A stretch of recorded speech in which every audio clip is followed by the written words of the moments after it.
Welcome to the Okay, I'll start again. Good evening, everyone. Welcome to the monthly webinar series of Rapid. In this webinar series, we have the privilege of getting to know from our esteemed speakers and young researchers in the field of economics. Today, we have with us present our two prominent researchers, Mr. Ibne Ayaz Rana, who is a who is a PhD fellow at Cornell University and an assistant professor in the Department of Development Studies at Dhaka University. And our second speaker is Mr. Syed Rafsan Ali, a research associate at RAPID.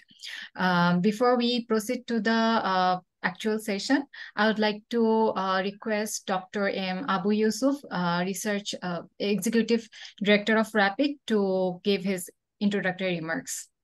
Over to you, sir. Thank you, Anika. I think this is a wonderful opportunity for us, and Rapid is continuing this webinar series, monthly webinar series, as mentioned by Anika. Basically, our target audience is young researchers and also developing some network.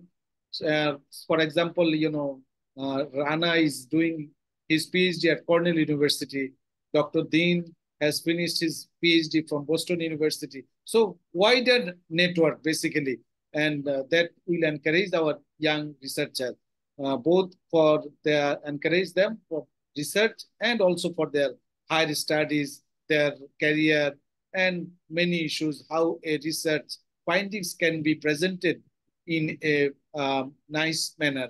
So the Rapid, and also one of the main objective of Rapid is for capacity building of the young researcher. So keeping this in mind, we started this initiative and hope this initiative will be continuing. And also we are inviting young researcher to present their research in any monthly. If you express your interest, then we will give you slot in any coming months. So having said this, I would like to request Dr. Dean to conduct the monthly webinar series. And finally, last but not the least, I am grateful to the future Dr. Ibne Ayaz Rana and Syed Rafsan Ali for their for their support that will help our young researchers. Thank you. Thank you, sir, and welcome everyone to our Aptus monthly webinar. And we are very excited to have Ibne Ayaz Rana and Syed Rafsan Ali. And today's topic is very unique and very different. And I'm very much looking forward to their talk. So as Yusuf sir was saying, this platform is for young researcher and students. So if you have any work in progress or working paper or any other research work, if you want to share with wider audience, we'd like to promote you. We'd like to give you the platform to share your work. And also, as we are moving to high income country group, we need to develop the knowledge-based economy. And the fundamental requirement of being a knowledge-based economy is to do some fundamental research, not only in science, but also in social science. So having said that, without further ado, I would like to invite Ibne Ayaz Rana to give his talk. Please take next 20 minutes to discuss it. Thank you. Thank you very much, Dr. Dean and Dr. Yusuf. I would like to begin by pointing out a few quick issues that I really wanted to discuss before I start the talk. I will mix up both English and Bengali for the sake of a better communication, I think, because the way I thought of the talk was like more of a discussion. And I thought, so since this is more of a Zoom and online discussion, then I do not expect that I will have a lot of questions in the middle of the talk, but I will really, really appreciate if you have any questions, just jump in. And then another thing is it's more of a,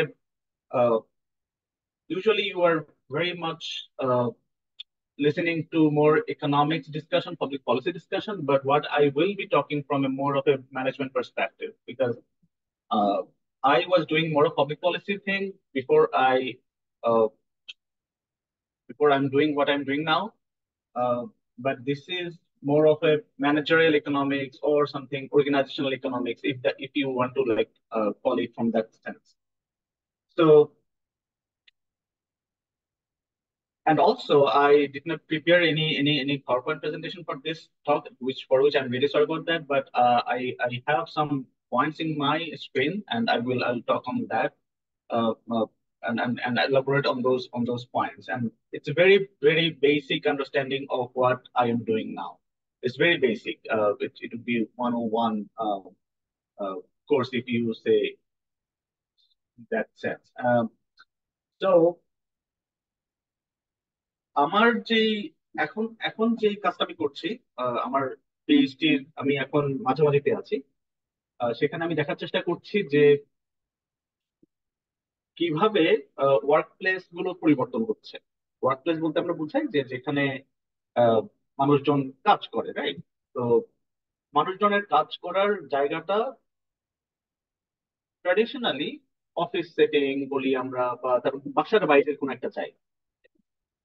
সেই জায়গায় মানুষজন বহু বছর ধরে তারা বাসা থেকে ওখানে গিয়ে 8 ঘন্টা 10 ঘন্টা কাজ করে পুরো বাসায় ফিরে আসে। কিন্তু আমরা রিসেন্ট টাইমে এখন দেখতে পাচ্ছি আস্তে আস্তে সেই ধারণাটা চেঞ্জ হচ্ছে। মানুষজন এখন তার হোম অফিস, মানে তার অফিস একটা কিছু থাকতে হবে, একটা ফিজিক্যাল সেট আপ, এরকম একটা বিষয় এখন আস্তে আস্তে সেই জায়গা থেকে কিন্তু চলে আসছে। আমরা এখন বাসা থেকে অফিস করি। অনেকের হয়তো কোনো মানে ফিজিক্যাল একটা সেট আপও না, সে জাস্ট বাইরে যায়, কাজ করে এবং তার বসকে রিপোর্ট করে এবং সে চলে আসে, বাসায় চলে আসে।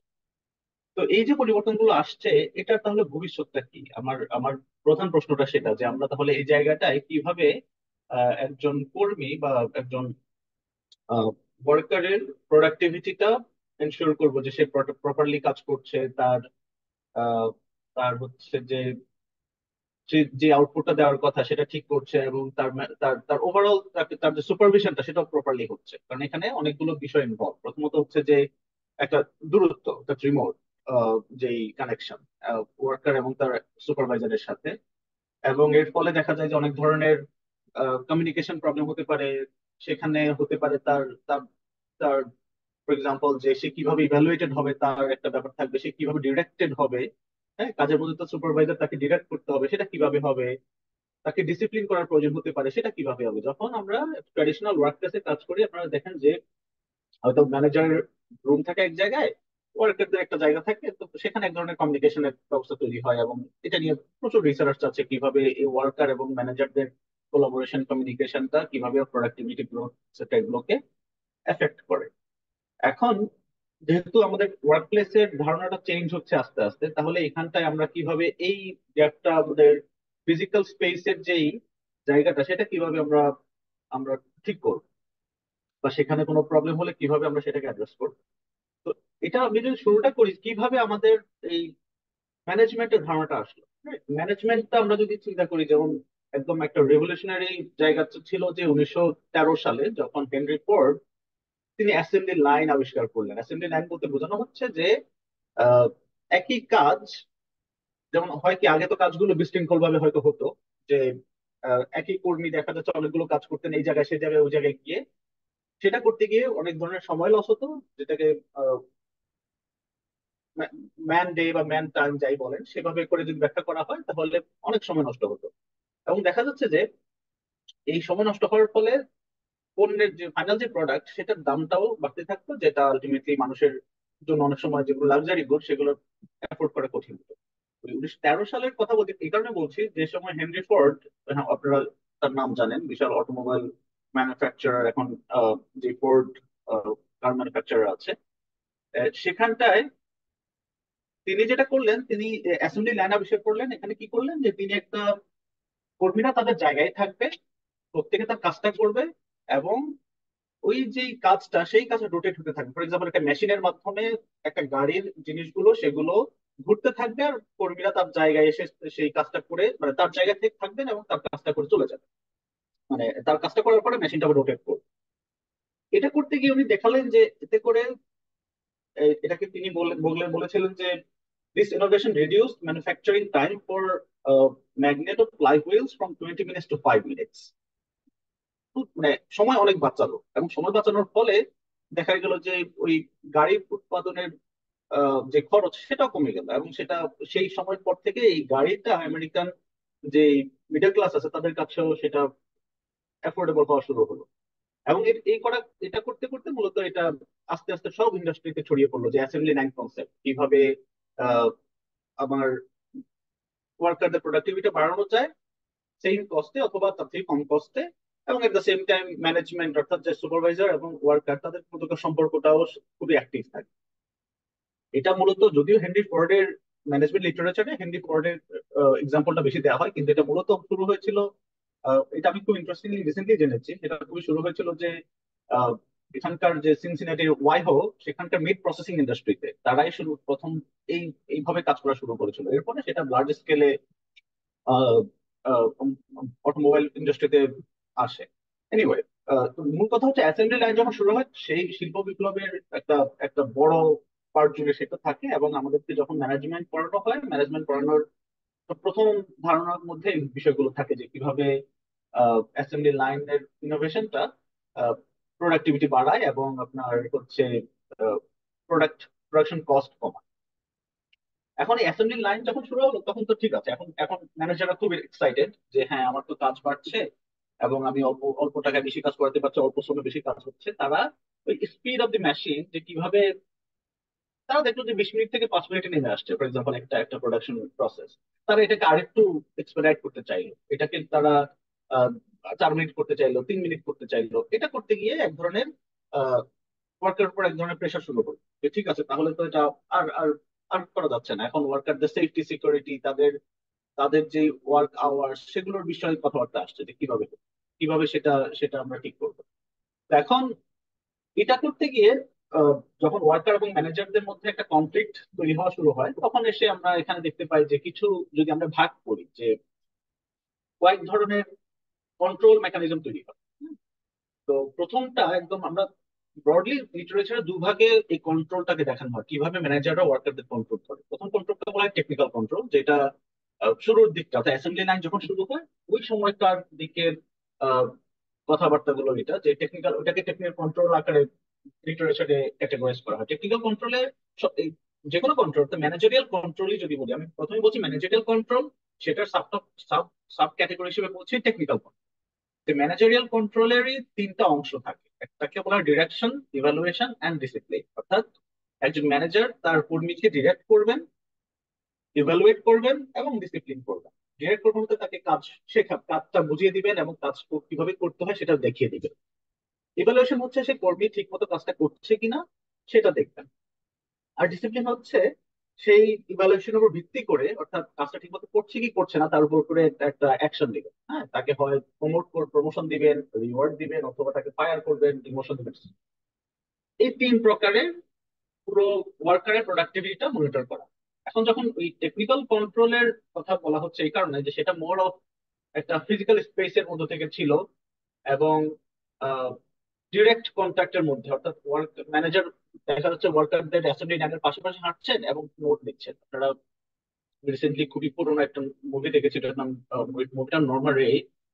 খুব ইন্টারেস্টিং, অর্থাৎ কিভাবে আমেরিকাতে ইউনিয়নাইজেশনটা শুরু হয় সেটার সেটার উপর ভিত্তি করে নর্মাল রে অ্যাক্ট্রেস তার নামেই এই মুভিটা। সেখানে খুব ইন্টারেস্টিং একটা স্টোরি আছে যে আমেরিকাতে কিভাবে, যেটা সম্ভবত গার্মেন্ট ইন্ডাস্ট্রি নিয়ে করা, যে আহ, এই অ্যাসেম্বলি লাইন চলছে এবং সেখানে কিভাবে ম্যানেজাররা ওয়ার্কারদের সাথে মিসবিহেভ করছে এবং ওয়ার্কার ম্যানেজার কনফ্লিক্টটা কিভাবে আলটিমেটলি এক ধরনের একটা আউটবার্স্ট হয়ে পড়ে, সেখানে ইউনিয়নাইজেশনের যে কোর্সটা সেটা শুরু হলো।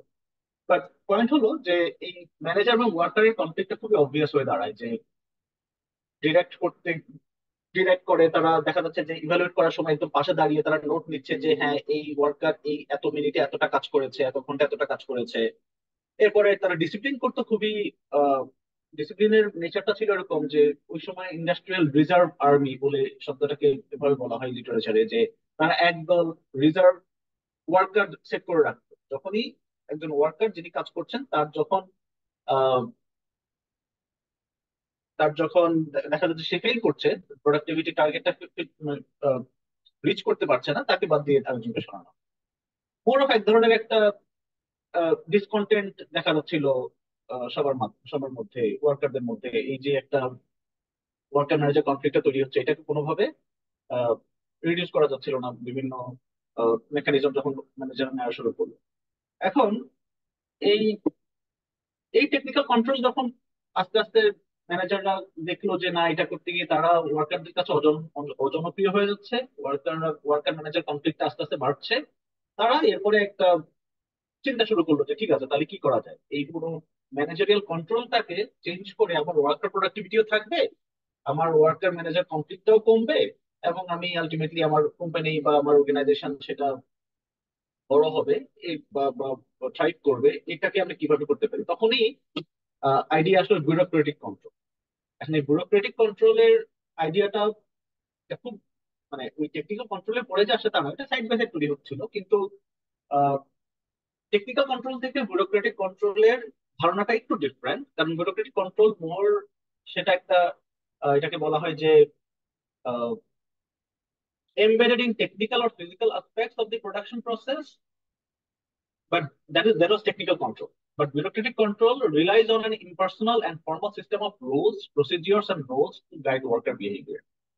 তো এখানে বলা হচ্ছে যে যেখানে টেকনিক্যাল কন্ট্রোলটা ছিল প্রোডাকশন প্রসেসের ফিজিক্যাল অ্যাসপেক্টটা নিয়ে, যে যেখানে অফিস সেটআপে মানুষ কাজ করবে এবং সেখানে সে ফ্যাক্টরি হোক, ম্যানুফ্যাকচারিং স্পেসটা হোক, এবং সেখানে ম্যানেজার ডিরেক্টলি অবজার্ভ করবে এবং ওয়ার্কারদের সাথে প্রপার কমিউনিকেশন, মানে ডিরেক্ট কমিউনিকেশনের মাধ্যমে আহ, সেটা সে তার তার গোলটা অ্যাচিভ করবে।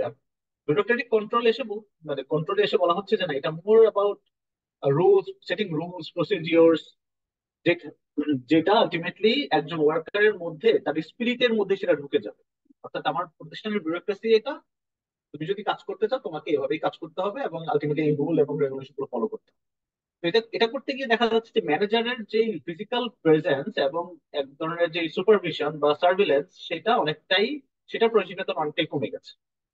এবং এটার ফলে দেখা যাচ্ছে যে মিডল ম্যানেজারদের কাজগুলো অনেক সহজ হয়ে গেছে। যে আমি যখন একটা কর্মীকে হায়ার করছি, ওই কর্মীকে আমি ট্রেন আপ করছি, রাইট? তাকে আমি প্রথম 1 সপ্তাহ বা 10 দিন তাকে আমি, এটা আমার প্রতিষ্ঠানের কাজ করতে হলে তোমাকে এই পলিসি, এই রুলস রেগুলেশন গুলো মেনটেন করে তোমাকে চলতে হবে, এবং তোমার তোমার জন্য এই বেনিফিট আছে। এখন একইভাবে এই ব্যুরোক্রেটিক কন্ট্রোলের মধ্যেও আমাদের 3টা ভাগে যদি আমরা ভাগ করি, সেটা হচ্ছে ডিডাকশন, ইভালুয়েশন এবং ডিসিপ্লিন। এগুলা কিভাবে কাজ করে?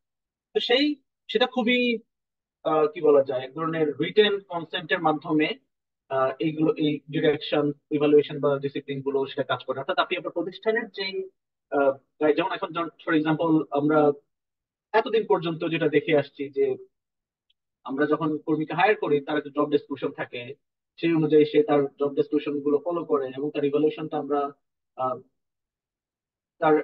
তাকে আমরা কি বলি যে রিভিউ, তার এমপ্লয়ি প্রগ্রেস রিভিউ বলে বা বিভিন্ন ভাবে নামে ডাকে। এই ধরনের একটা ব্যাপার থাকে যে সেখানে তার ম্যানেজার সেটা মনিটর করে, অ্যাসেস করে, এবং ডিসিপ্লিন করার ক্ষেত্রে তাকে বিভিন্ন ভাবে হায়ার পে বা সিকিউর জবস বা অন্যান্য আরো এমপ্লয়মেন্ট বেনিফিটস এগুলো দেওয়ার প্রয়োজন হয়। সবই হয় প্রতিষ্ঠানের সেট করা গাইডলাইন্স এবং রুলস এবং রেগুলেশন মাধ্যমে।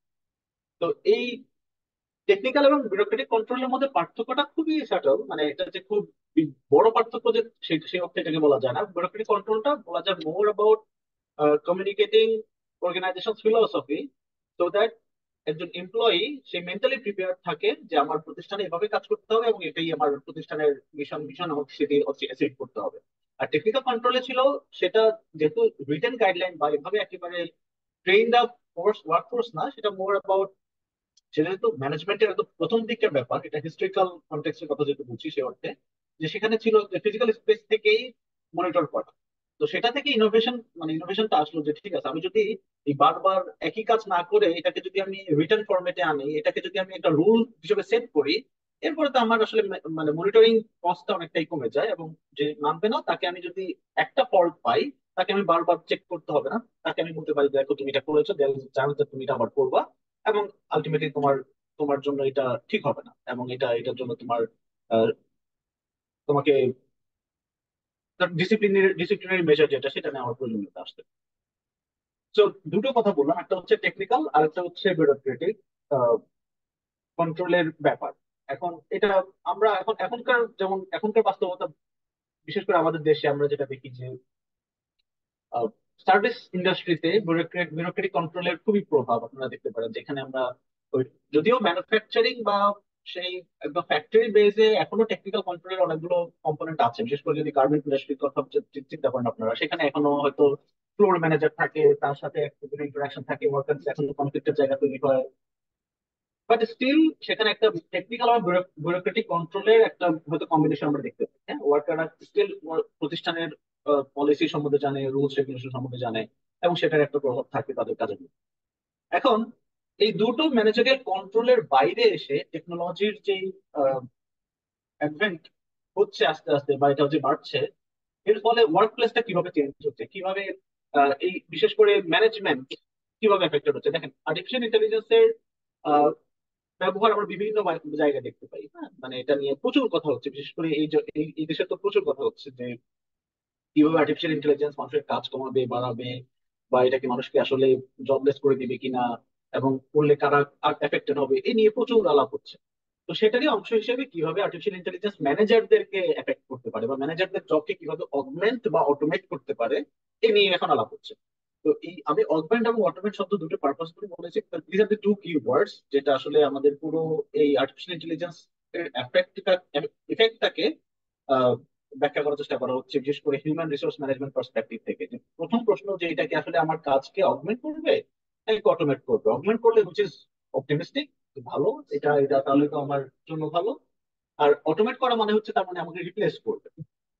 তো এই ডিবেটটা চলছে এখন এখন পর্যন্ত চলছে, এবং আমরা এটা কোনো কনক্লুসিভ এভিডেন্স ওই অর্থে আসলে প্রচুর লিটারেচার হচ্ছে বিভিন্ন ফিল্ডে, সেটা ইকোনমিক্সে হচ্ছে, পাবলিক পলিসিতে হচ্ছে, সোসিওলজিতে হচ্ছে, কমিউনিকেশনে হচ্ছে, কিন্তু খুবই এরকম করে বলা যাচ্ছে না যে হ্যাঁ এটা অটোমেট করে ফেলবে, এটা অটোমেট করে ফেলবে।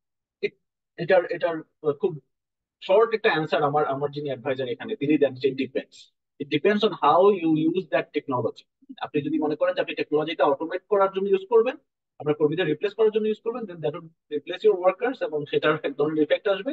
আর যদি মনে করেন যে না, আপনি এইটা এমন ভাবে ইউজ করবেন যেন আপনার কর্মীরা তাদের প্রোডাক্টিভিটি বাড়াতে পারে, অর্থাৎ অগমেন্ট হবে তাদের কাজটা, তাহলে সেটার ইফেক্ট আসবে। এখন আমি যদি ওই আর্টিফিশিয়াল ইন্টেলিজেন্স এই এই টেকনোলজিটার কথা এই কারণেই বললাম যে এটাই মূলত এখন, এটা তো একটা আমব্রেলা টার্ম, মানে অর্থাৎ আর্টিফিশিয়াল ইন্টেলিজেন্স বা অ্যালগোরিদম, এটা আমরা যেমন আমি আপনারা যে ব্যাকগ্রাউন্ড, আমি সেই আলোচনাটা করার সুযোগ হয়নি, বাট আমার ধারণা, আমি এটা বলতে যেটা বুঝি যে এটা একটা কম্পিউটার প্রোগ্রাম যেটা একটা প্যাটার্ন বের করে, এবং সেটা অনুযায়ী সে আমাদের একটা ইন্টেন্ডেড যে আউটকাম সেটা সে তৈরি করে দেয়। হ্যাঁ, এতটুকুই। কিন্তু এটা এখন যারা হচ্ছে কম্পিউটার সায়েন্টিস্ট আছেন বা যারা এগুলো রিসার্চ করেন, তারা হয়তো সেটার ব্যাখ্যাটা আরো ভালো দিতে পারেন, কিন্তু আমাদের কাছে যারা সোশ্যাল সায়েন্স ব্রড বা ম্যানেজমেন্টে কাজ করেন, তারা এটাকে এভাবে চিন্তা করেন যে হ্যাঁ, আর্টিফিশিয়াল ইন্টেলিজেন্সের মাধ্যমে বা অ্যালগোরিদম যাই বলি না কেন, এগুলোর মাধ্যমে আমরা এমন একটা আউটপুট দেখতে পাই যেটা হিউম্যানলি মানে হয়তো পসিবল এমন ভাবে যে মানুষজন আহ, সেটা করতে পারতো। এখন সেটার জন্য অনেক সময় লাগতো, বাট কম্পিউটার খুব সহজে সেটা করে দিচ্ছে উইথ ভেরি প্রিসাইজ এবং কম সময়ে, এরকম একটা ব্যাপার। তাহলে ম্যানেজমেন্টে আর্টিফিশিয়াল ইন্টেলিজেন্সের ভূমিকাটা কি হতে পারে এই কন্ট্রোলিং মেকানিজমের ক্ষেত্রে? যে আমরা তিনটা ক্যাটাগরি বলেছি, যে আমি জানি আমার সময় শেষ হয়ে আসছে, আমি আর 5 মিনিটের মধ্যে শেষ করবো, যে আমাদের ডিরেকশন, ইভ্যালুয়েশন এবং ডিসিপ্লিন, এখানে কিভাবে আর্টিফিশিয়াল ইন্টেলিজেন্সের কাজ করতে পারে।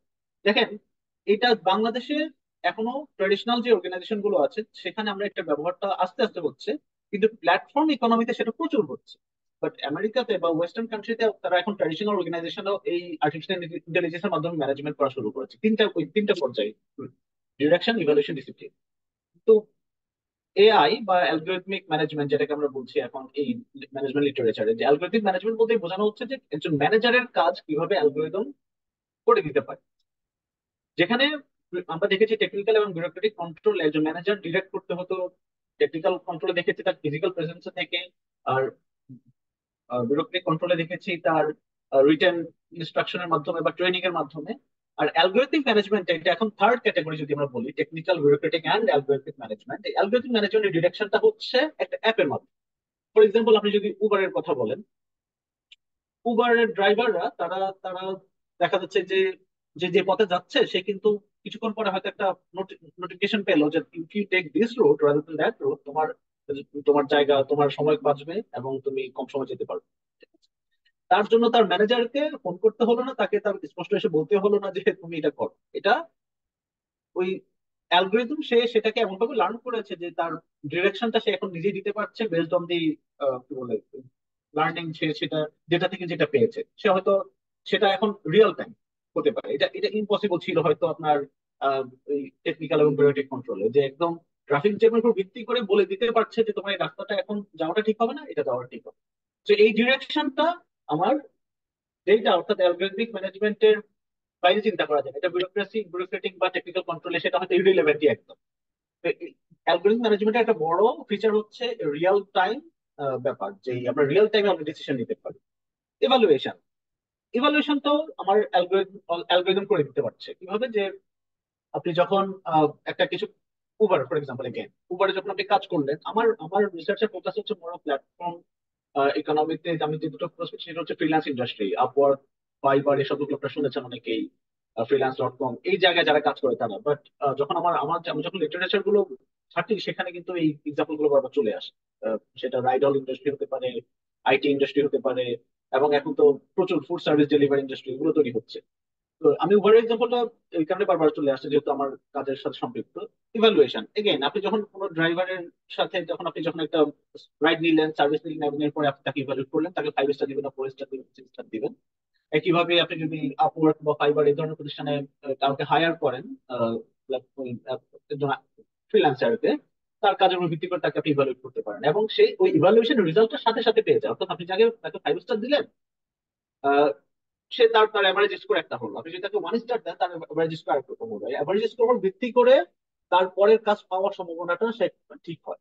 এটা কিন্তু একজন হিউম্যান ম্যানেজার সেটা করে দেয় না, তার অ্যালগরিদম এভাবে সেট করা যে তার অ্যাভারেজ স্কোর যদি ফর এক্সাম্পল 4.9 হয়, তার কাজ পাওয়ার সম্ভাবনা এত, যদি 4.8 হয় তার কাজ পাওয়ার সম্ভাবনা এত। এবং সে নেক্সট কাজটা পাবে কি পাবে না সেটা ডিপেন্ড করে অনেক ক্ষেত্রে তার এই প্রিভিয়াস পারফরমেন্সের উপর। এবং এটার জন্য তাকে 1 মাস অপেক্ষা করতে হয় না, কোনো মান্থলি রিভিউ, অর্থাৎ ব্যুরোক্রেটিক কন্ট্রোলে আমরা যেটা নর্মাল দেখি, এটা একটা মান্থলি রিভিউ হয় বা সময় সময় অনুযায়ী এগুলো করতে হয়। তো সেটা খুবই রিয়েল টাইম ইনস্ট্যান্টলি সেটা সম্ভব হচ্ছে। এন্ড ফাইনালি হচ্ছে ডিসিপ্লিন। একইভাবে যেমন কথার কথা, আমি যে প্ল্যাটফর্ম গুলোতে কাজ করছি, আপওয়ার্ক, এই আপওয়ার্কে যদি একটা ফ্রিল্যান্সার, এখানে একটা রুল আছে, যিনি হায়ার করবেন তার সাথে ওই প্ল্যাটফর্ম বাইরে কোনো কাজ করা যাবে না। কারণ যেহেতু আপনি তার সাথে পরিচিত হলেন প্ল্যাটফর্ম মাধ্যমে, প্ল্যাটফর্মে কাজ করলে, ট্রানজাকশনটা করলে আপনি সেখানে প্ল্যাটফর্ম 20% কমিশন পান। তো এখানে একটা টেন্ডেন্সি থাকে যে বোথ ওয়ার্কার এবং যিনি এমপ্লয়ার, যিনি হায়ার করলেন, তারা ওই প্ল্যাটফর্ম বাইরে গিয়ে কাজ করার একটা প্রবণতা থাকে, সো দ্যাট তারা ওই যে ফিটা স্কিপ করতে পারে। কিন্তু প্ল্যাটফর্মের রুল হচ্ছে যদি প্ল্যাটফর্ম এটা বুঝতে পারে, সাথে সাথে তাকে ব্যান করে দিবে, তার তার আইডিটাই হয়তো ডিসেবল করে দিবে এরকম। এবং এই ডিসিপ্লিনারি অ্যাকশনটা তারা ইনস্ট্যান্টলি নেয়। ফর এক্সাম্পল, কি কি করে নেয়, আপনি আপনার এমপ্লয়ারদের সাথে ওই প্ল্যাটফর্মের মেসেজিং এর টুলের মাধ্যমে কথা বলছেন, সে যদি কথার কথা আপনি সেখানে বললেন যে আউটসাইড অথবা পেপাল অথবা for example different payment method, এই ধরনের কোনো শব্দ যদি বুঝতে পারে, সে যদি পায়, ওই বট সাথে সাথেই সেটাকে হাইলাইট করে এবং আপনাকে আপনার মেসেজ কমিউনিকেশনকে স্টপ করে দেয়, বা আপনার কিছুক্ষণ পরে বলে যে you are no longer able to contact that employers. এটার মাধ্যমে কি হলো, যে ডিসিপ্লিনারি অ্যাকশনটা খুব রিয়েল টাইমে নেওয়া যাচ্ছে। তো এখন মোটা দাগে যে বিষয়টা হচ্ছে যে তাহলে আমরা অ্যালগরিদমিক ম্যানেজমেন্ট যেটাকে বলছি, সেটার যে তিনটা যে ক্যাটাগরিতে কন্ট্রোল মেকানিজম সেট করছে, এটা কিভাবে আমাদের ট্র্যাডিশনাল অর্গানাইজেশন আলটিমেটলি কাজ করবে। আমি ছোট্ট একটা এক্সাম্পল দিয়ে শেষ করবো। এটার বিশেষ করে ইউএসএ তেও, এই ইউএসএ তে এটার ট্র্যাডিশনাল অর্গানাইজেশনে সেটার ইউজটা শুরু হয়েছে। যেমন ফর এক্সাম্পল লয়ার, যারা আহ, আহ, নতুন, অর্থাৎ শিক্ষানবিশ বা যেটাকে বলা হয় যে আর্লি ক্যারিয়ার লয়ার, তাদেরকে প্রচুর ডকুমেন্ট রিসার্চ করতে হয়। এবং এটার জন্য প্রচুর ফ্রিল্যান্স লয়ার আছে এবং অনেক প্রতিষ্ঠান আছে যারা শুধু ফ্রিল্যান্স লয়ার প্রোভাইড করে। এদেরকে রিমোটলি মনিটর করা হয় এবং একইভাবে জাস্ট ক্যামেরা দিয়ে, ফর এক্সাম্পল তারা বাসা থেকে কাজ করে, তার প্রত্যেকটা কিবোর্ড স্ট্রোক থেকে ডেটা নেওয়া হয়। তার সে কি ঘাড় কোন দিকে সরাচ্ছে, তার স্ক্রিনে সে কি দেখছে এবং কিভাবে তার প্রত্যেকটা সময় সে ব্যয় করছে, সেই অনুযায়ী তাকে তার ইভালুয়েট করা হয়, তাকে ডিসিপ্লিন করা হয়।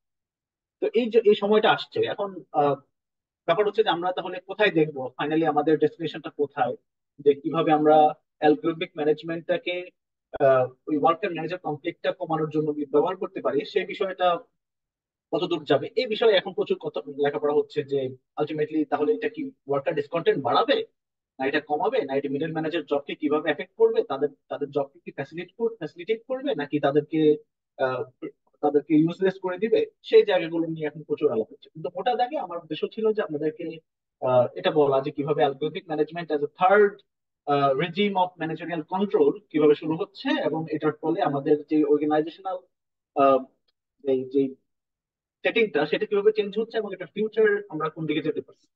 অনেক ধন্যবাদ। আমি feel free to ask me any question after maybe second speakers talk.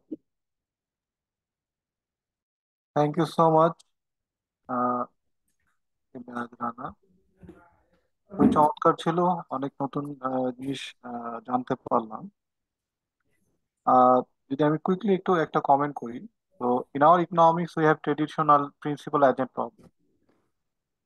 So I don't know how the principal agent problem will be modified to accommodate all these issues arising from automation and artificial intelligence.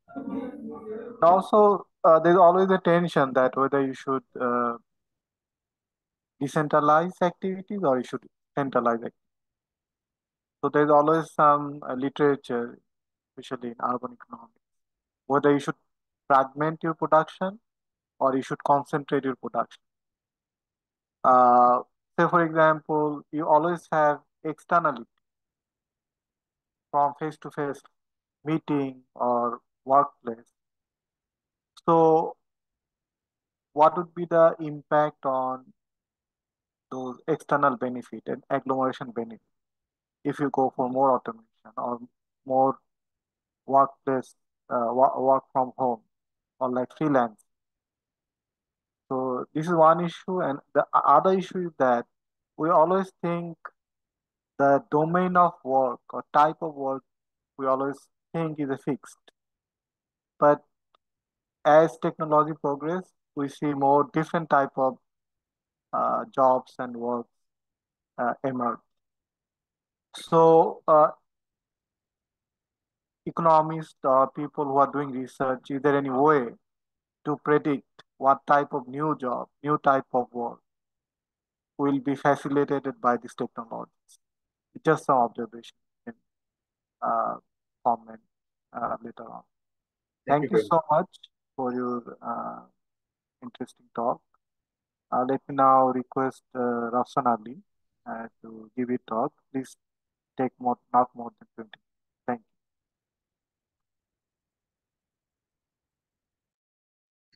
Thank you, sir. Am I audible and visible? Hello? Yes, we can hear Okay. you. See you. Yes. Thank you. So, Assalamu alaikum and good evening, everyone. I am Syed Rafsan Ali, currently working as a research associate at Rapid. So, I will be presenting a part of my undergrad work today. So, let me start off with a very short story that in 1970, the US Air Force faced a challenge.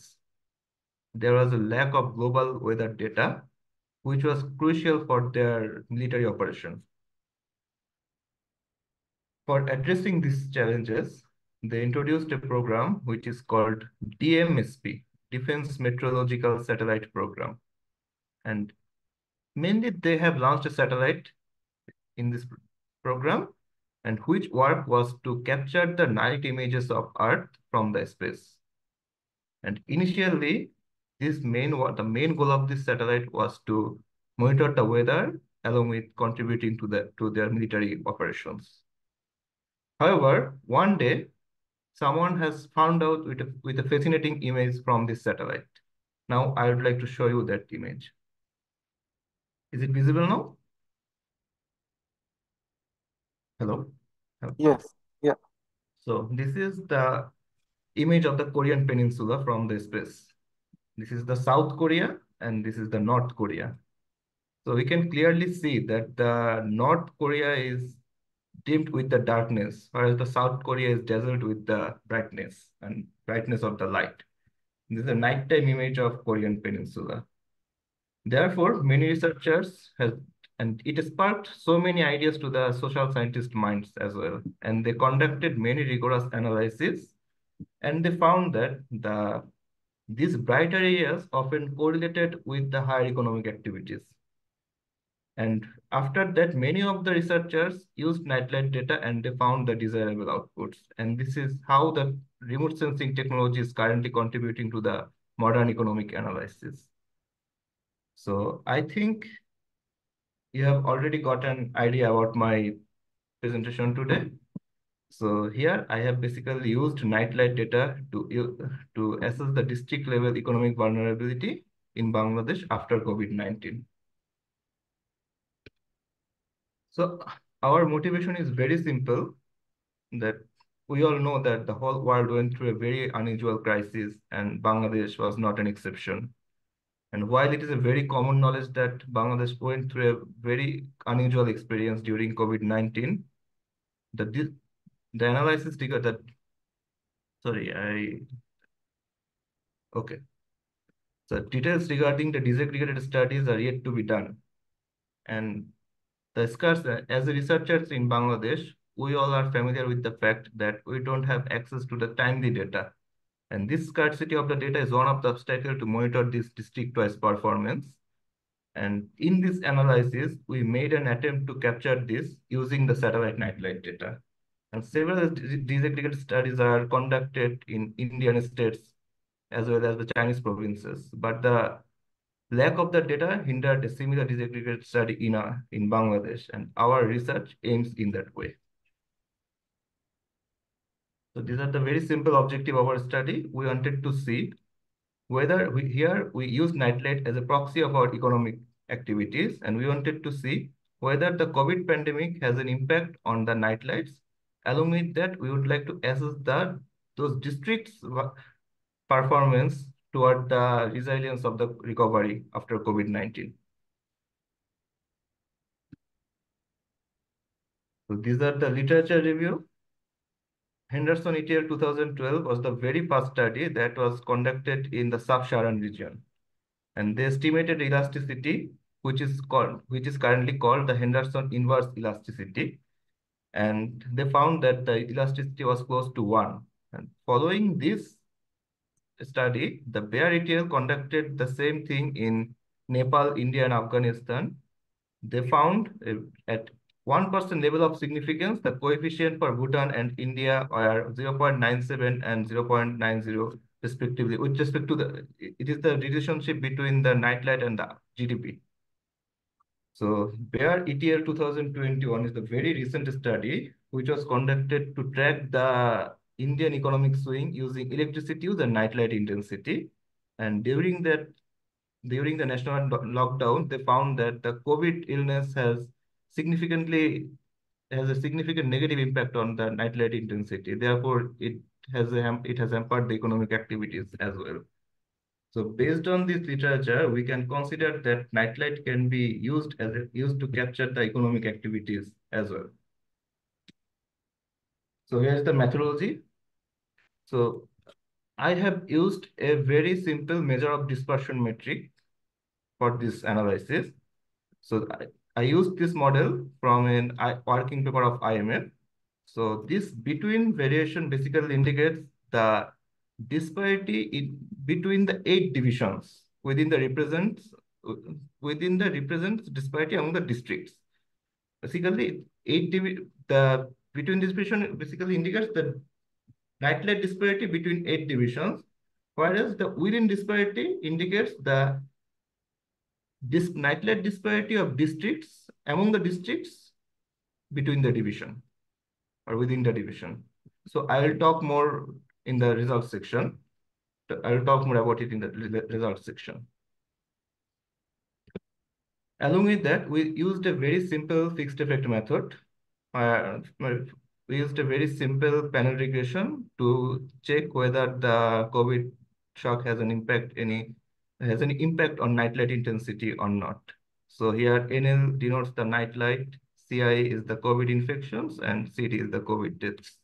And the same model was used to estimate the impact of the 2015 Nepal earthquake on their economy.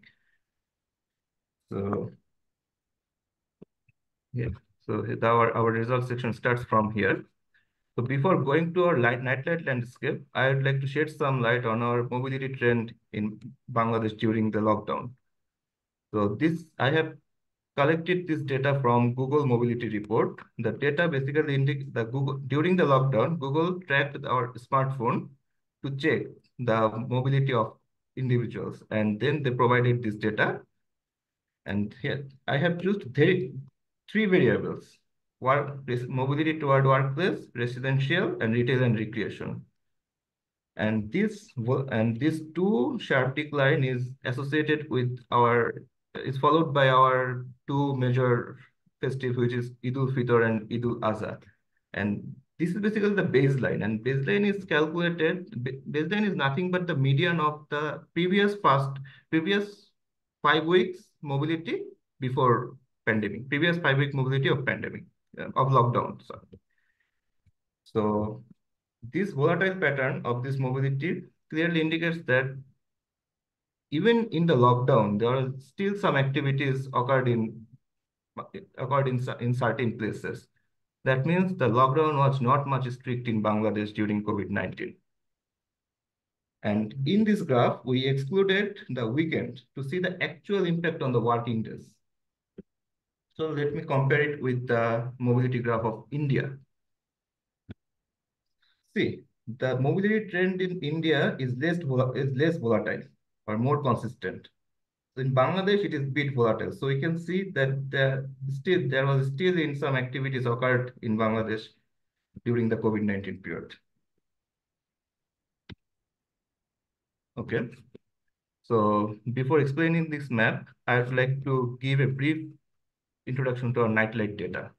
So currently there are two types of data are available. We find this nightlight data from two sources. One is DMSP, Defense Meteorological Satellite Program. Another is VIIRS, Visible Infrared Imaging Radiometer Suite.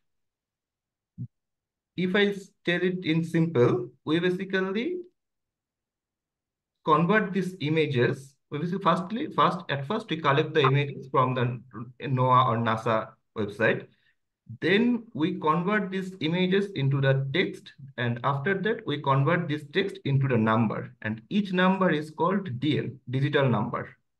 And the green and the blue hue indicates the high DN, that means the place is more brighter, and the orange hue indicates the region is darker. Orange hue basically indicates the darkness of any regions. So we can see that in January, if we notice carefully in Dhaka and Chittagong area, we can see in January and in February, there are adequate night lights in Chittagong areas as well. But the March was the starting period of the lockdown. Dhaka became mostly darker compared to the other regions, and Chittagong has had some light in their nearby districts. So then these three is for April, May, and June after the lockdown. And we can see that the Dhaka is completely darker, but their adjacent district shows some brightness. And Rajshahi is also showed some brightness. Here, this part showed some also, it's appeared brighter compared to the other regions. During that time, a survey was conducted by CRI, and one of their findings were 80% of the workers from Dhaka, 80% of the male workers from Dhaka and 80% of the female workers has returned to their home district that is mostly located in Rajshahi division. And they have conducted they have started to conduct many activities in that place. So it captured that brightness from their place. And in June, we can see that the brightness is scattered all over the country. And it is basically showing the recovery period of the after lockdown, because the government eased lockdown in 13th May or the first week of the June. So far, I have shown you the visualization. I have shown you the nightlight changes through a visualization, but now I'd like to test its statistical significance. And for that, I have splitted the data into two groups. One is before pandemic, and another is after pandemic. So then we conducted a non-parametric hypothesis testing, which is Wilcoxon sign rank test. And the test results showed that the median nightlight intensity before the pandemic was greater than the after pandemic. So this is statistically proved that the COVID has a severe impact on nightlight, also ultimately it has an impact on the economic activities as well. Okay, so this was the descriptive part. Then we have done this analysis. Here, the changes in nightlight. Here, this one is basically the changes in, I have done two comparison, I have shown two comparison here. The blue bar basically represents the changes in nightlight between 2017 and 19, and the red bar basically represents the changes in nightlight between 2019 and 20 after COVID. It shows that after the COVID year, the nightlight growth is negative. This also implies that if our economy has got an unusual shock. So now we are looking at our four major districts nightlight trend, where most of the industries are located. And this red vertical line mainly indicates the starting of the COVID lockdown period. And it clearly shows that after that COVID period, the light significantly decreased in Dhaka, Chittagong, Narayanganj, and Gazipur. And one interesting fact is their pattern is these four industries nightlight pattern is almost similar. This could be due to the mutual interdependence of this district. That means one could not be operate without the another district itself. And we all know that these four districts basically most of our industry and manufacturing industries are located in these four districts. So when we talk about the manufacturing industries output, that time the first thing that comes to our mind is our RMG sector's prosperity. For that, I have extracted these areas nightlight where most of the RMG industries are located. And it is clearly showing that after the lockdown, these areas nightlight has gone down sharply. And here the pattern is also same. And this same pattern basically indicates that their mutual dependence on the raw materials, which is largely sourced from the third parties. And this is the nightlight trend in Hozur Shahjahan International Airport, which is considered as a biggest gateway of the country's business. And majority of the cargo aircraft is handled in that airport. And after the lockdown, it is showing a sharp decline in nightlight because flights are suspended to land since that period. And this basically indicates the severe impact of COVID on our economic prosperity. So, okay, this is our coefficient of variation analysis, CV, and this is the within and between coefficient of variation in nightlight. So this between coefficient of variation basically indicates the disparity among the divisions, and within represents the disparity across the districts within the division. So we can see in between the first lockdown and Delta variant period, the CP was more volatile. That means the district faced lots of ups and downs, but the division had a higher CB, coefficient of variation. So while local disparity are decreasing, border regional disparity persists.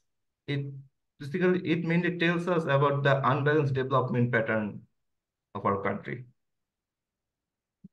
So finally, we have reached to our regression analysis result. So we have done this regression analysis. So we have done this regression analysis to see whether the nightlight intensity had any impact on whether the COVID-19 shock had any impact on our nightlight intensity. So it is showing that controlling the unobserved heterogeneity, 1%, the relationship between nightlight and COVID infection is significantly negative. And 1% increase in COVID infections is associated to decrease in nightlight by 0.023 unit. And here the death is insignificant, and the same result is also shown in another research in India. Finally, we have made a progress map based on their nightlight changes. And first, so in this map, we basically ranked 64 districts. In 2020, we ranked 64 districts based on their nightlight changes. And the same thing we have done for 2021. Then we compared which district ranked up compared to their previous rank. And based on that, we have created this map, and blue one shows the ranked up district, whereas the green one shows the ranked down district. And some areas recovered strongly. You can see clearly from here, which may point out how the pandemic affected the different parts of our country. And so these are the findings of the study that we have observed from the lockdown mobility trend that lockdown was not much strict in Bangladesh during the COVID-19. Nightlight trends in major industrial districts are strikingly similar, suggesting a mutual dependence on raw materials and other factors. And a sharp decrease in the nightlight activities in the 4 primary industrial districts underscores the profound impact of the crucial RNG industry, from where 80% of our export revenue comes. And our coefficient of variation results showed that while local disparity are decreasing, border regional disparity persists. This highlights the need for balanced development in both within and between division in Bangladesh, between regions in Bangladesh. And while we have found that the COVID-19 infection has significantly reduced the nightlight intensity, it highlights the urge of a strong healthcare system in some areas where in some economically vulnerable areas. Now, I would like to wrap up my presentation with the quote of Robert Brooke that once he said during the electricity revolution period that the cities like cats will reveal themselves at night. And yes, they are actually revealing. So here I am not discouraging anyone from using the data that has been provided by BBS or other agencies. But my message is that when we don't have the actual estimation, that time we can use these types of measurement as a proxy. And so thank you everyone for listening. And this paper is currently under the review, and we have done several phases of revisions. I have presented the latest version to you, and any questions, comments, and feedbacks are much appreciated. Thank you, everyone.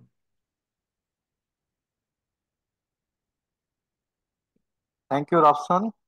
Very interesting presentation.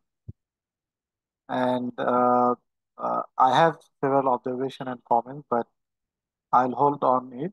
Let me now open the floor. So if anyone here has any question to our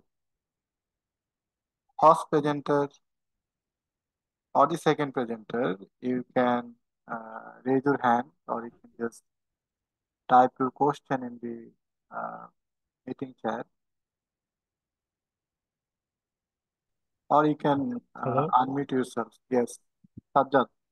Yes, sir. Both the presentations were quite interesting.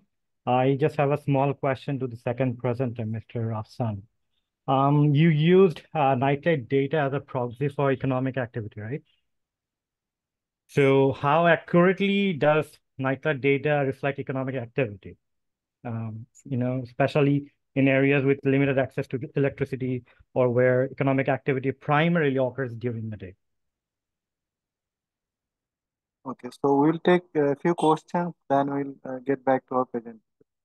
I think there's one question in the meeting chat for Ayaz Rana. So human tendency is to adopt technology to improve productivity. So automation wins here. What's your opinion regarding automation, augmentation and automation due to AI? So this is the question to Mr. Rana. So any other question to our presenters? Yes. Jara. Hello, this is Zara. I'm a research associate at Rapid. My question would be to Rafsan Bhai. First of all, I would like to say that Rafsan Bhai, you have done an amazing job, brilliant presentation. So I was thinking that here we have a bunch of aspiring researchers. So it would be very enlightening if you could share some of the challenges that you faced in doing your research and how you mitigated those challenges, how you overcome those challenges and came up with such a brilliant paper. Thank you. Excellent question, Jara. Thank you. Any other question to our presenters? Sir, I have a question. Tofal Mohammed. Yes, please. Sir, thank you. দুইটা প্রেজেন্টেশনই খুব ভালো ছিল and I really enjoyed this. For first time আমি করছি but আমার কোশ্চেনটা ছিল রানা স্যারের কাছে, যেটা হচ্ছে বেসিক্যালি আইওতে কাজ করা is quite demanding, so would you inspire one to come into this field? আর হচ্ছে এইখানে অনেক ধরনের ইনফরমেশন সিস্টেমসে এসিমেট্রিক ইনফরমেশন এবং অপটিমাল কন্ট্রাক্ট ডিজাইন। হ্যালো, হ্যাঁ তোফায়েল, you can continue. এবং অপটিমাল কন্ট্রাক্ট ডিজাইন, তারপর হচ্ছে এই ধরনের জিনিসগুলো কিভাবে কোয়ান্টিফাই করা যায়। আর বেসিক্যালি এর বাইরে হচ্ছে যে আপনি যে বললেন যে একটা দেওয়া যায়, মানে এক্সট্রা পেমেন্ট দেওয়া যায় টু ম্যানেজার্স, যাতে যাতে হচ্ছে রিলেশনাল ম্যানেজমেন্ট গুলা একটু ভালো মতো করা যায়। সো এই যে অপটিমাল যেটা হচ্ছে এক্সট্রা পেমেন্ট, সেটার স্ট্রাকচারটা কিরকম হওয়া উচিত, ফিক্সড অথবা নাকি হচ্ছে একটু ইনসেন্টিভ দেয়া, কতটুকু কাজ করে। So how do you actually quantify this things? Okay, thank you, Tofail. We have another question. I think it's for Rafsan. So, is there any east-west divide? Eastern districts in Bangladesh are poorer in terms of COVID impact. So, is there any east-west divide in terms of COVID impact? Okay. Any other question from audience participants? Any comments or any observation? Okay, let me now get back to our presenter. Let me start with Ibn Ayaz Rana. If you quickly respond to the question. Thank you. Sir, I have a question to Rana sir. Okay, Shohidul, yes. Sir, আপনি এই যে work from home আমরা সাদামাটায় যেটা বলছি, Rana sir আপনি বলছেন এটার ভবিষ্যৎ বেশ উজ্জ্বল মনে হয় আপনার কাছে, যে এটা আসলে স্প্রেড করবে।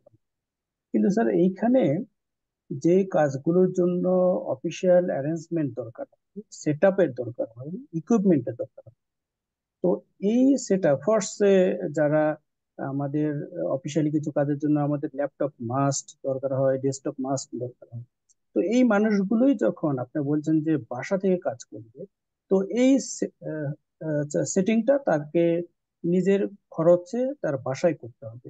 অ্যাট দ্য সেম টাইম আপনি ওয়েস্টার্ন কান্ট্রিগুলোর কথা বলছেন, ওইখানটাতেও সে ইন পার্সন অফিসে না গিয়ে তার বাসায় যদি কাজ করতে চায়, অবভিয়াসলি মিনিমাম একটা এনভায়রনমেন্ট দরকার যেখানে কিনা সে কাজ করতে পারবে।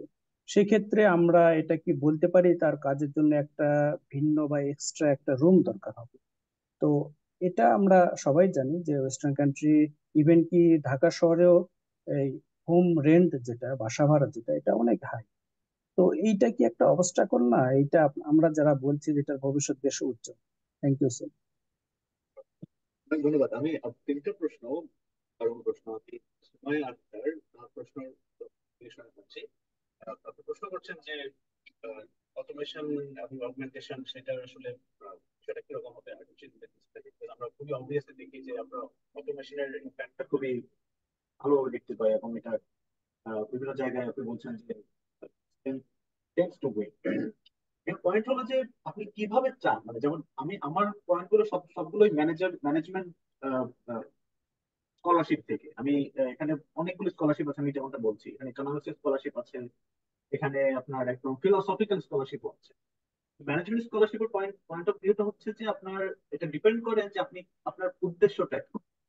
কারণ আপনি যদি মনে করেন আপনি ওয়ার্কফোর্স কমাবো, হ্যাঁ, আপনার আপনার লার্জ স্কেলের ইনভেস্ট মানে প্রোডাকশনের দরকার নেই, আপনি ছোট একটা মেশিন দিয়ে আপনার হয়তো একজন কর্মীকে রিপ্লেস করতে পারবেন এবং সেটাই আপনার কাছে মানে primary goal, then you will do that automation. এখন এই অটোমেশন ও অগমেন্টেশনেরই অনেকগুলো ব্যাপার আছে যে আপনি কিভাবে মানে কোনটাকে অটোমেশন করবেন, কোনটাকে অগমেন্টেশন করবেন। যেমন এটা দারুণ একটা পেপার আছে, এই কিছুদিন আগে বের হলো, সেটা একাডেমি অফ ম্যানেজমেন্ট অ্যানালিসে নাম। সেখানে বলা হচ্ছে যে অটোমেশন আর অগমেন্টেশন এটা আসলে দুটো মানে এক্সক্লুসিভ জিনিস না, এটা mutually inclusive. And then again there is a paradoxical tension যে আপনি একটা ছাড়া আরেকটা করতে পারবেন। আপনি অটোমেশনটার মধ্যে ইনহেরেন্টলি অগমেন্টেশন থাকবে, বা অগমেন্টেশনের মধ্যে ইনহেরেন্টলি অটোমেশন থাকবে। So you have to be very smart in kind of combining both automation and augmentation paradigm, so that you can kind of get the most out of both. সেটার জন্য সবচেয়ে ভালো উপায় হচ্ছে যে কিছু স্কিল ডেভেলপমেন্ট বা আপনার ধরেন ট্রেনিং দেওয়া, আপনার এমপ্লয়ীদেরকে প্লে অফ না করে তাদেরকে যারা যার যার ক্যাপাসিটি অনুযায়ী তার ক্যাপাসিটি ডেভেলপ করা। এটা নিয়ে প্রচুর কথা হচ্ছে আমি স্কিল ইনভেস্টমেন্টের দিকে, কারণ এখন ট্র্যাডিশনালি অর্গানাইজেশন গুলো স্কিল ইনভেস্টমেন্ট থেকে সরে আসছে, কারণ তারা কন্ট্রাক্টর হায়ার করতে পারে, তারা হচ্ছে স্কিল ওয়ার্কার এমনি পাচ্ছে, সো তারা এটা করছে। কিন্তু দেখানো হচ্ছে যে এটার ফলে আপনার আসলে ডিপেন্ড করছে আপনি অটোমেশনটাকে কতটা অগমেন্টেটিভ ওয়েতে ইউজ করতে পারেন। সো দ্যাট ফর এক্সাম্পল আপনি নতুন মেশিন নেবেন ঠিকই, বাট আপনি একটা ওয়ার্কারকে রিপ্লেস না করে তাদের স্কিলকে অন্য জায়গায় কাজে লাগান। ফর এক্সাম্পল সার্জন, যেমন এখন আমেরিকাতে বলা হচ্ছে যে সার্জারি বা মেডিকেল প্রফেশন, ডাক্তারদের অনেকটা কাজ কমে যাবে আপনার হচ্ছে আর্টিফিশিয়াল ইন্টেলিজেন্স বা আপনার রিমোট যে সার্ভিস গুলোর মাধ্যমে। অপারেশন থিয়েটারই বানানো হচ্ছে, রিমোটলি ডাক্তাররা জয়েন করছে, অপারেশন করছে। তো এটার ভবিষ্যৎটাকে এভাবে বলা হচ্ছে যে আপনি তো ডাক্তার ছাড়া তো আপনি থাকবেন না, আলটিমেট ডাক্তার লাগবে, বাট ডাক্তারকে আপনি অন্য জায়গায় সময় বাড়ানো দিচ্ছেন। বিকজ একজন ডাক্তার এখন দেখা যাচ্ছে যে এখন পেশেন্টের প্রোফাইল পড়তে গিয়ে তার অনেক সময় চলে যায়। তো তার অ্যাডমিনিস্ট্রেটিভ কাজটাকে কমিয়ে দিয়ে তার স্কিল যে কাজ সেটাকে আপনি মানে তাকে সময় বেশি দিচ্ছেন। এখানে আসে ডিবেটটা মূলত কিভাবে ব্যবহার করবো। আমি ছোট্ট এক্সাম্পল দিয়ে এখানে শেষ করি। যেমন আমার রিসেন্ট রিসার্চ, আমি যে একদম রিসেন্ট পেপার আইডিয়া যেটা ছিল, যে সেখানে আমি দেখাচ্ছি যে ফর এক্সাম্পল প্ল্যাটফর্ম ইকোনমিতে যখন অ্যালগরিথমিক ম্যানেজমেন্ট এবং হিউম্যান ম্যানেজমেন্ট কম্বাইন করা হয়, তখন আসলে প্রোডাক্টিভিটির রেজাল্টটা যেটা ম্যানেজারের পার্সপেক্টিভ থেকে অনেক বেশি, rather than solely relying on algorithm। যেমন সেটা আমি আপওয়ার্কের একটা ডেটা থেকে দেখিয়েছি যে সেখানে আপওয়ার্কের যদি অ্যালগরিদম যেটাকে সাজেস্ট করে, যখন ওয়ার্কাররা সেটাকে ডিনাই করে এবং কাস্টমার সার্ভিসে যোগাযোগ করে, কাস্টমার সার্ভিস যদি ভালো রেজাল্ট দেয় বা ওয়ার্কারের সাথে একটা কোলাবোরেটিভ এফোর্ট মানে জায়গায় এসে কাজ করে, তাদের দুজনেরই একটা উইন উইন সিচুয়েশন থাকে। সুতরাং সেই জায়গা থেকে এই কিভাবে এআই অগমেন্টেশনটা করতে পারে সেই জায়গাটা আসবে। I will be very happy to discuss more. আমি আমার আরো দুটো প্রশ্ন করতে হবে, আপাতত আমি সেকেন্ড প্রশ্নে ফেরত যাই। তোফায়েল, আপনি যেটা প্রশ্ন করছেন যে আপনি সম্ভবত আমার পেপার থেকে প্রশ্ন করছেন, আমি যেটা বুঝতে পারছি। এখানে আমি রিলেশনাল ম্যানেজমেন্ট বলতে বোঝাচ্ছি একটা ওই যে কনফ্লিক্টটা কমানোর জন্য, যেহেতু অ্যালগরিদম এটা মেশিন, রাইট? সো মেশিন যেন এমন একটা ফিল না দেয় যে ওয়ার্কার মনে করতে পারে আমি সারাক্ষণ সার্ভিলেন্সের মধ্যে আছি, এটা বার্ন আউট তৈরি করে। এটা খুবই প্রমাণিত যে যখন মেশিনের সাথে ওয়ার্কার হিউম্যান কাজ করে, হিউম্যান মেশিন ইন্টারাকশনটা আপনার একজন হিউম্যানের জন্য সেটা অনেক সময় অস্বস্তিকর হয়, তার কোম্পানির দরকার হয়, তার কো ওয়ার্কার দরকার হয়, সেখানে এক ধরনের ওই তার তার ভেন্ডিং আউটের দরকার হয়, সেগুলোতে না পারার ফলে অনেক সময় দেখা যাচ্ছে যে কুইট রেট বেড়ে যায়। হ্যাঁ, যে এক ধরনের আহ, আপনার কি বলা হয় যে ওয়ার্কারদের মধ্যে ডিসস্যাটিসফ্যাকশন বাড়ে, সেটা আলটিমেটলি অর্গানাইজেশনাল গ্রোথের জন্য খারাপ। তো সেখানে আমি আর্গুমেন্ট করেছি যে রিলেশনাল ম্যানেজমেন্ট যদি হয় এরকম যে যেখানে একটা রিলেশনাল টার্মে ওয়ার্কার ম্যানেজার তৈরি হবে, এখানে ওই বস এবং সাবঅর্ডিনেট এরকম না হয়ে রাদার তাদের মধ্যে একটা ফ্রেন্ডলি টার্ম তৈরি হবে। But there again there is a limit to this friendly relationship, কারণ অনেক সময় সেখানে আবার ইভালুয়েশনের একটা কনফ্লিক্ট অফ ইন্টারেস্ট তৈরি হয়। তো সেখানে আমি বলেছি যে এখানে রিলেশনাল ম্যানেজমেন্টটাকে যদি আমরা বাড়াতে পারি without compromising the evaluation procedure, সেক্ষেত্রে আমাদের পক্ষে হয়তো আরো একটু ভালো রেজাল্ট পাওয়া সম্ভব হবে। এগেইন আমি আবারও খুশি হব যদি আমরা আলাদা করে কথা বলতে পারি। তো ফাইল please feel free to reach out to me. আর আমি শহীদুল, রাইট? আমি এখানে দেখতে পাচ্ছি না। শহীদুল, আপনার যে প্রশ্ন সেখানে আপনি বলেছেন যে work place, work from home.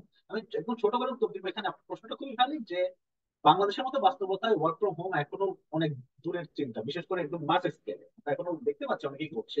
আমি আপনাকে খুব ইন্টারেস্টিং একটা এক্সাম্পল দিয়ে শেষ করবো। সেটা হচ্ছে যে হার্ভার্ড বিজনেস স্কুলে একজন প্রফেসর আছে পৃথ্বীরাজ চক্রবর্তী, উনি বাঙালি, কলকাতার। তিনি একটা রিসার্চ করছেন ব্র্যাকের সাথে, আমি যতদূর জানি। তার পেপারটা কি পাবলিশ হয়েছে কি হয়নি আমি জানি না, that's big paper, big research. সেখানে তিনি দেখিয়েছেন যে ব্র্যাকের যারা ব্র্যাক ওয়ার্কারদের কোন কোন সেক্টরের আমি সেটা জানি না, বাট ব্র্যাকের সাথে তার কোলাবোরেশন ছিল। তিনি দেখালেন যে হাইব্রিড মোডটা is more kind of productive. মানে আপনি ওয়ার্ক ফ্রম হোমটাকে যদি কমপ্লিটলি সপ্তাহে 5 দিন ওয়ার্ক ফ্রম হোম করেন, সেটা না করে যদি আপনি 3 দিন ওয়ার্ক ফ্রম অফিস 2 দিন ওয়ার্ক ফ্রম হোম এরকম করে করেন, একটা হাইব্রিড মোডে থাকেন, তখন নর্মালি দুটো থেকেই ওয়ার্ক ফ্রম হোম আর ওয়ার্ক ফ্রম অফিস দুটো থেকে রেজাল্টটা বেটার আসে। এটা বলছি এই কারণে যে আপনার প্রশ্নটা বললেন যে আপনার অনেক অফিসে অনেক কাজ থাকতে পারে, আপনার বিভিন্ন ইকুইপমেন্ট দরকার হতে পারে, আপনার এক ধরনের লজিস্টিক্যাল সাপোর্ট দরকার হতে পারে, যেটা হোম সেটিং এ সম্ভব না, সেজন্য আপনার অফিসে আসতে হবে। আবার অনেক ক্ষেত্রে দেখা যাচ্ছে যে আপনি হোম অফিসে আসার মতো কমিউট করার মতো সময় নাই, আপনার সময় চলে যাচ্ছে, আপনি ঢাকার মতো শহরে ট্রাফিক জ্যাম এড়াতে আপনি বাসা থেকে কাজ করতে পারেন, তখন আবার রেজাল্ট হবে। তো আমি suggest you go through the paper, এবং এটা আপনার অনেকগুলো প্রশ্ন উত্তর দিতে পারবে। Feel free to ask me again any follow up question will make. Thank you so much for your comments and feedback. Now, Rafsan, I have a couple of questions. You can shortly respond to the question. Yes, sir.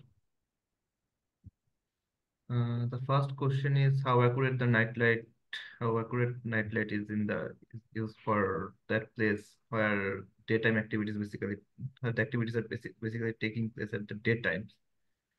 So it depends on the extent of our study. So if we do the district level study or division, if we do it in terms of the district level or division level, that time we don't consider this much. But if we do it more disaggregatedly, for example, if we go for the if we do the analysis on the Upazila level or in the union level, that time it is a matter. And still there are some limitations in using night lights. So we should keep in mind that we cannot use it as a substitute, but as a proxy. We should use it as a proxy when the actual data is not available. And the second question is challenge during the research I faced. Yes, the main challenge I faced during the research is availability. I didn't get the actual correct shapefile at the very first time. So in Bangladesh, the district level shapefile is okay, but if you would like to go for a bit disaggregated analysis perspective. So in that time, you might see that in a shapefile, you might see 544 upajalas, and at the same time, we'll get another shapefile where you will see that there are 623 upajalas. So shapefile is one of the biggest obstacle we faced during our research, and every remote sensing data extraction requires a shapefile, and it is one of the very essential part of this study. And yes, and the last question is from Ashfaqul Haq Bhai. Ashfaqul Chaudhary bhai, is there any stress divide? Actually, it is a very complex analysis to do to do these types of, it is a very complex thing to do these types of analysis using night lights, basically. So I have not done this in my paper. And I think it requires more other factors. So Okay. Thank you so much, Rafsan and Nana. It was very interesting talk today. I personally learned a lot of things. I have few questions to Rafsan, but I'll share these questions or observation with you when we meet in person. yeah, Just hold on.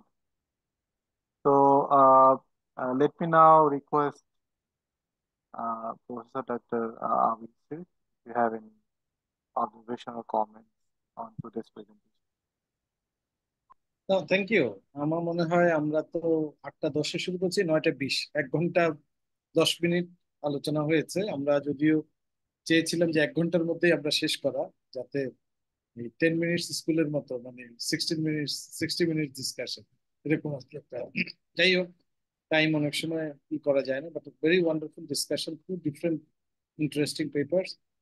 আমার মনে হয় যে এখন তো artificial ইন্টেলিজেন্সের কথা বলা হচ্ছে। আসলে বেসিক্যালি এটা তো অ্যালগোরিদমের ব্যাপার, এখানে অনেক ম্যাথমেটিক্স এর ইউজ আছে। সেটা এরকম না যে এআই ইউজ করে অনেক সময় যে তারা জব হারায় আর সেখানে জব ক্রিয়েশন হয়। তো সেই জিনিসগুলো আমার মনে হয় খুবই interesting new area of research, সারা বিশ্বব্যাপী এখন এই নতুন একটা উইন্ডোজ। সো বোথ প্রেজেন্টেশন খুবই ইউজফুল প্রেজেন্টেশন। আমার মনে হয় যারা পার্টিসিপেট করেছে তারা খুবই উপকৃত হবে। আমি রানা এবং রাফসানকে বলবো এটার একটা শর্ট অ্যাবস্ট্রাক্ট টাইপের বা কি ফাইন্ডিংস যদি দিয়ে দেয়, আমরা আমাদের র্যাপিডের ওয়েবসাইটে দিয়ে দিলাম, তাহলে অন্য যারা আছে তারাও দেখতে পারে, এবং আমরা আমাদের যে ফেসবুক পেজ আছে র্যাপিডের, আমরা সেখানেও দিয়ে দিলাম। এবং আমরা একটু চিন্তাও করতে পারি নেক্সট আমাদের মান্থলি ওয়েবিনার সিরিজটা আমরা ফেসবুকেও লাইভও করতে পারি কিনা।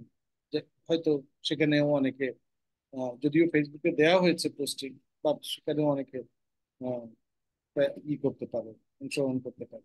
তো যাই হোক, আমি মনে হয় এটা একটা ওয়ান্ডারফুল অপরচুনিটি, আমরা এটা কন্টিনিউ করব। আমি রিয়েলি অ্যাপ্রিসিয়েট করি রানা এবং রাফসান তার প্রেজেন্টেশনের জন্য। যদিও Rana is very busy with his PhD, এবং সে আমাকে বলছে স্যার তো মে মাসের 2 তারিখে আমার একটা প্রেজেন্টেশনও আছে, এর আগে করাটা কঠিন, but Rana is kind enough, সে সুযোগ করে প্রেজেন্টেশনটা দিয়েছে। আশা করছি আমাদের নতুন দুজন মুখ নিয়ে আমরা আবার এটা নেক্সট মান্থে, যেটা আমাদের মে মাসে, সেখানেও আমরা লাস্ট উইক অফ মেতে আমরা আরো দুজন প্রেজেন্টার চেষ্টা করবো। একজন আমাদের ইয়াং রিসার্চার ফ্রম র্যাপিড, এবং আরেকজন এরকম eminent mid level researcher, maybe from Bangladeshi, বা বিভিন্ন ইউনিভার্সিটিতে আছে, অথবা বাংলাদেশেও অনেক ইউনিভার্সিটিতে আছে। সিলেট ইউনিভার্সিটির একজন ডক্টর মাসুদ দিন, তুমি চিনো, সেও ইন্টারেস্ট শো করেছে। তো আমরা অন্য ইউনিভার্সিটি গুলো থেকেও দিতে পারি, যারা young or mid level researcher আমাদের এখানে প্রেজেন্টেশন দিতে পারি। থ্যাংক ইউ ভেরি মাচ যারা পার্টিসিপেট করেছে, পার্টিসিপেন্ট যারা, এবং আমাদের rapid team. Shahidul work hard এটাকে ডিসিমিনেট করার জন্য, সবার কাছে পৌঁছা, সবাইকে ফোন করা, and Dr. Din for leading this initiative. Thank you. Thank you so much sir. আমি সবাইকে আবার একটু মনে করাই দিতে চাই, এটা হচ্ছে ইয়াং রিসার্চার, বিশেষ করে বাংলাদেশ থেকে যদি কেউ তাদের গবেষণার কাজ শেয়ার করতে চায় ওয়াইডার অডিয়েন্সের জন্য, এটা কিন্তু তাদের জন্যই মেইনলি প্ল্যাটফর্ম, এবং তারা যাতে অনুপ্রাণিত হয় এই কারণে young researcher like mister Rana তাদেরকে এনে একটু নেটওয়ার্কিং করানো এবং তাদেরকে একটু রোল মডেল এক্সাম্পল হিসেবে দেখানো, সেটা হচ্ছে objective। কিন্তু যদি ইয়াং রিসার্চার ঢাকার বাইরে, ঢাকার ভেতরে, যে কোনো ইউনিভার্সিটি থেকে তারা যদি শেয়ার করতে চায়, will be very glad to give you this platform to share and to have feedback on your research. So thank you so much for joining us today in this evening. And we hope you'll join us again next month's webinar. Thank you so much. Have a good night. Thank you. Thank you, Rana. Thank you. Rafsan, thank you.